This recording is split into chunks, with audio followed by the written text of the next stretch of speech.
Spoštovani bratje in sestre, velikonočno jutro se začne s prizorom žena, ki hitijo k Jezusovemu grobu, da bi mazilile njegovo truplo, saj za to dejanje na Veliki petek zaradi bližnjega praznika ni bilo časa.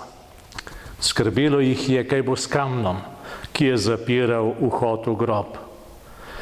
Kdo jim ga bo odvalil, kajti vedele so, da je zanje pretežak. Ko pa so prišli do groba, je bil kamen odvaljen. Izkazalo se je, da je bila njihova največja skrb prazna. Sveti Peter Krizolog pravi, da se je angel spustil in odvalil kamen. Ni odvalil kamna zato, da bi omogočil prehod Gospodu, ki je šel ven, pač pa, da bi pokazal svetu, da je Gospod že vstal. Odvalil ga je zaradi vere, kajti v drugo smer je bil zavaljen zaradi nevere.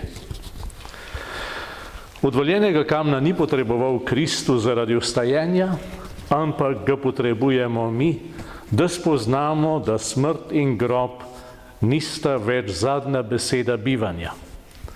Noben grob ni več zaprt, kamen ne loči več življenja in smrti. Prazen grob in odvaljen kamen nam omogočata, da se ozremo k življenju in vstajenju.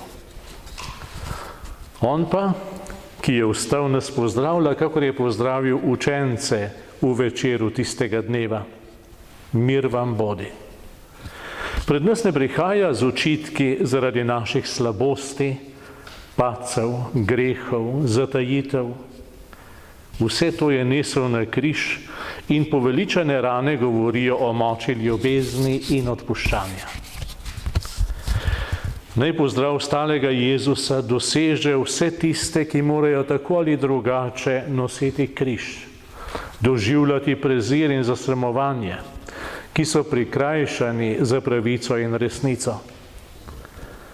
Mir vsem tistim, ki trpijo zaradi bolezni, krivic in teptanja človekovega dostojanstva.